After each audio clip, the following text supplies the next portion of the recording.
Hi everyone, I'm Nicole and I'm majorly behind on my Goodreads challenge.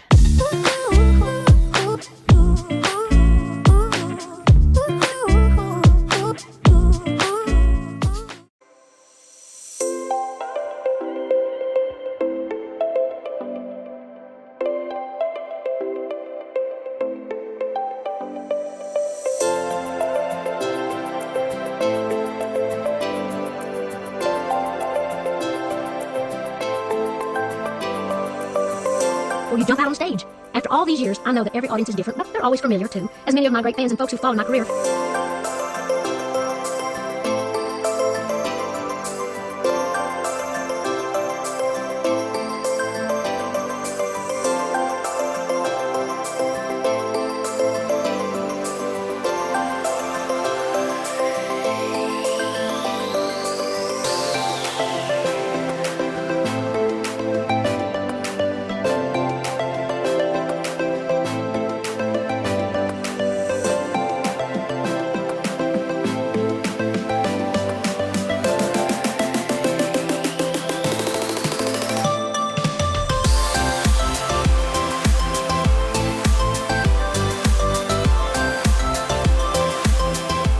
The first book that I finished for this challenge that I set myself was The Enchantment of Abigail Brown by Mark Waters.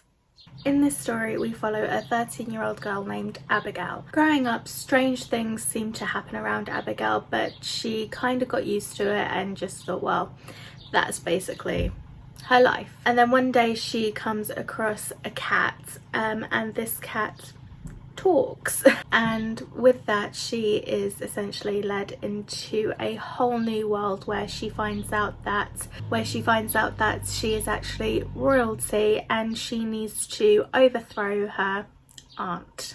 Throughout this book I got very confused as to who it was aimed at. I feel like this book definitely takes elements from Narnia, Alice in Wonderland, Harry Potter, but it was confusing in the sense that it took those elements and it was written like it was targeted towards a younger audience, but then stuff happens and you're like, oh, it's definitely not intended for... And it was just very strange because in every other way it reads like a story which is made for kids, and so it felt completely out of place and like it was just thrown in just to make certain that people knew this story is not for kids, which I do think is a shame because in every other way, like I say, it's perfect as a kids book. I have some other issues with it, but yeah, I thought that was a bit strange and a bit of a shame personally. I'll also say I didn't really form any real attachment with the characters. I will say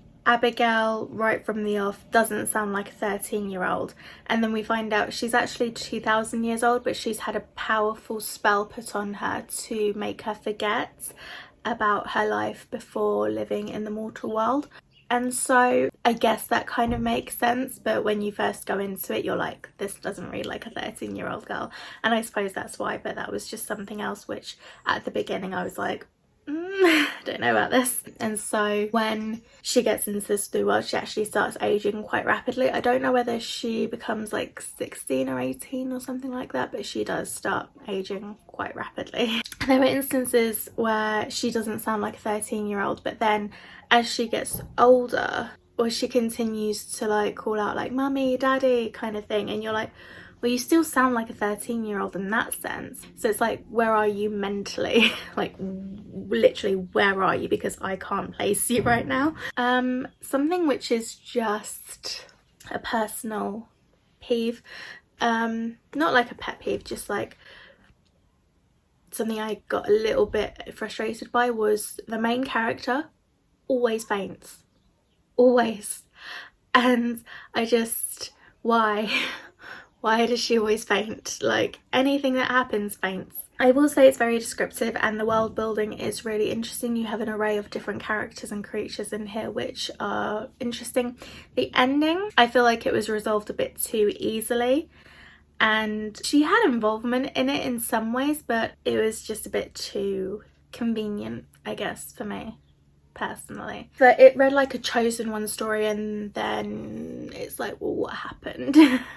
I ended up rating this one like 2.5 stars, I think. The second book that I finished is Dream More by Dolly Parton. This is actually a reread for me, and I think I read this during my last Goodreads catch-up challenge, which I did for my blog. I love this book so much.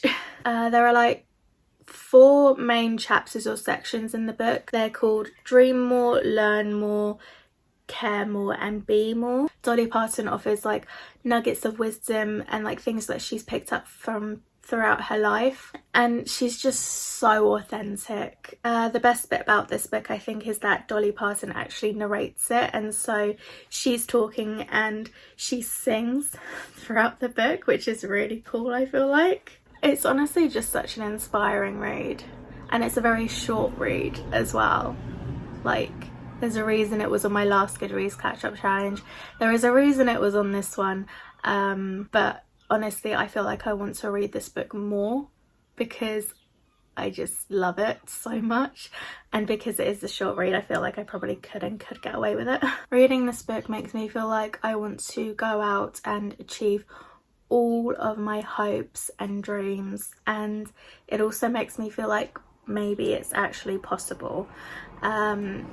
And so I rated it 5 out of 5 stars. Like, I love this book so much. The third book I read for this little mini challenge of mine was also a short book, also an audiobook, and it is the Enneagram 9. Since Kayla's video from Books and Lala, where she does reading books based on her Enneagram type, I was curious as to what mine was. I know like my Myers-Briggs and obviously my zodiac and all that kind of stuff, but I didn't actually know my Enneagram, and turns out I am a type 9, so I've been looking into that, wanting to see what that's all about. I think this book is so on point in so many ways. However, when she talks about like the care, longing and the internalized childhood message and just everything really, it resonated with me so much.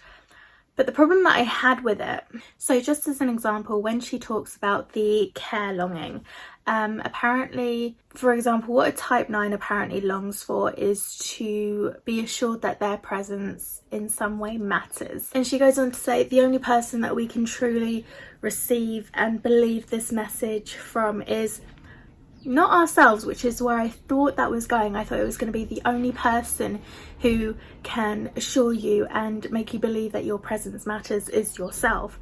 No, apparently that's God. Yeah, one of the drawbacks from this book is that it is very, very religious, which is fine in some ways. Like, my religious beliefs are obviously my own. I have read books where religion is very heavily influenced, and other books where religion is very heavily bashed. So it's just one of those things. Everyone believes their own thing, which is fine.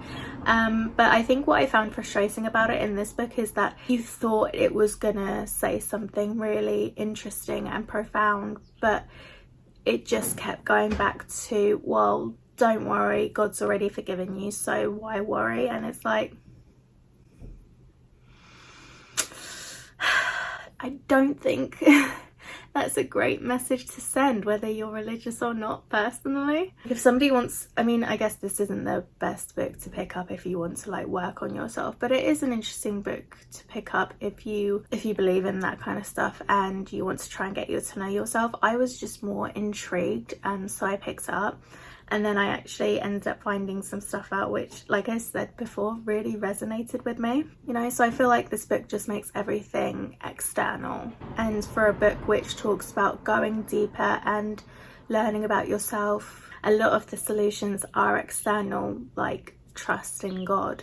So yeah, it is frustrating because, like I say, it hits the nail on the head in so many ways, but when it comes to my own internal struggles, like, hey, if God wants to deal with them, make them all go away, great, but that's not gonna happen. So I'm going in circles now because I think the book basically went around in circles, literally like that. And so I loved it in some ways, I found it frustrating in others, and for that reason overall I gave it 3 out of 5 stars. The next book that I read was The Plot. I don't know, okay, so this is by Daniel Moreci. Hixton, Boyd and Campbell. I don't know their first names, I'm sorry. I don't know whether this is a bind-up of comics or if it's a graphic novel. I am no good with that sort of thing. I don't usually read comics or graphic novels, but this may have converted me, honestly. Actually it did. Literally I finished it and then pre-ordered the second one because apparently it isn't out yet. I will say this was a very quick read, but it is, to me, like I say, I am very much a novice of comics and graphic novels, so I can't tell you, or I can't compare it to anything. I have no previous experience with it. Like, I can't tell you whether somebody who loves graphic novels or comics or anything would love this, because they might have read so much better or they might not have. This might be really good. I thought it was really good, and I have to know what happens. Basically, in this story we follow a character called Chase Blaine, whose brother and sister-in-law have been murdered, and so he has to take in his niece and nephew. Chase lives in like a studio apartment in the city, which he doesn't think is great for raising kids, so he takes them back to his family home where he grew up. I can tell you there is mysteries and creepiness, and we're left on kind of a literal life or death cliffhanger, and so I'm just genuinely interested to see what happens next. If you're interested, like I say, I don't know much about this kind of stuff, so there is some of the artwork. I see people doing this whenever they do like graphic novels. They talk about the artwork. I can't comment, so I'm just gonna show you. There we go. Oh, and I gave this one 4 out of 5 stars.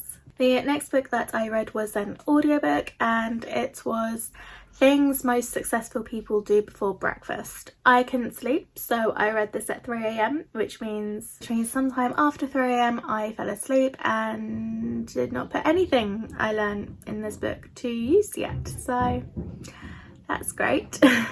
I think there were a lot of really interesting points in here. Admittedly, I will say they're not exactly original. I think we've all heard that the successful executive types start their day around 5 a.m. or earlier to exercise or do whatever they want to do with their day, because the mornings are the slowest part of their day. But at the same time, I felt like it was quite motivational. She talks about how willpower is a muscle, and if we keep using that muscle, eventually that thing that we needed the willpower for will become a habit, which was interesting. But I think I've read that before. I think I read it in The Power of Habit. He goes more in depth into talking about that kind of thing. So yeah, this book wasn't exactly what I was expecting. It mentioned some things about like what successful people do before breakfast, but it mainly went on to detail why the mornings were so pivotal for those people and why it was the best time. I do want to listen to it again because, like I say, it was 3 o'clock in the morning. I read this when I just couldn't sleep. So while I feel like I took a lot of it in, I think I want to read it again when it isn't 3 o'clock in the morning, because I did find it, like I say, quite motivational. And so I want that kind of motivation when it isn't 3 o'clock in the morning. Overall, like I say, it's not that original, but because it did what I wanted it to, it motivated me in some way. I gave it 4 out of 5 stars. This might change. Like I say, I do want to reread it. But yeah, currently that is my rating. The next book that I read was The Lonely Fajita by Abigail Mann. So in The Lonely Fajita, we follow the character Alyssa. We kind of catch up with her on or around her 26th birthday, when she's accidentally booked herself in for a cervical exam. Not quite how I'd want to spend my birthday personally, but hey. And I guess around the same time, her boyfriend decides he wants to move across the country and is kicking her out of their shared accommodation where he paid the rent. So she's effectively, I guess, about to end up homeless. But then Alyssa is kind of offered the chance to live with an older person completely rent-free, and and just like be a companion, like be there with her and for her and all that kind of stuff. And she works for a company, but she doesn't really work for them. She is more of like an apprentice, I guess. But yeah, she like works in social media. I'm struggling to talk about what happened in this book because nothing really happens in this book. It's a cute book. This is a very cute, easy read. It's a cute and easy read, but it's very, very slow paced, which normally I don't mind slow paced books. I have no issue with it whatsoever.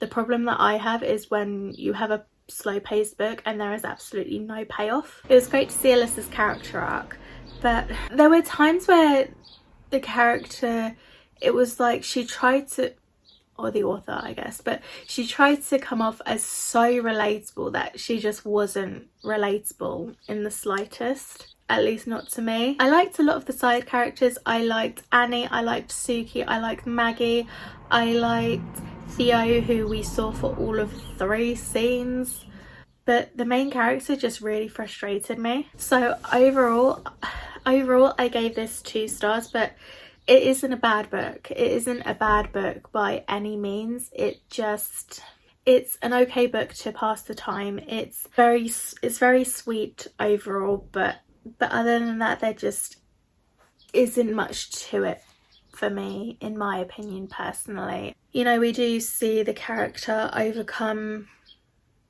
a lot of issues that she has.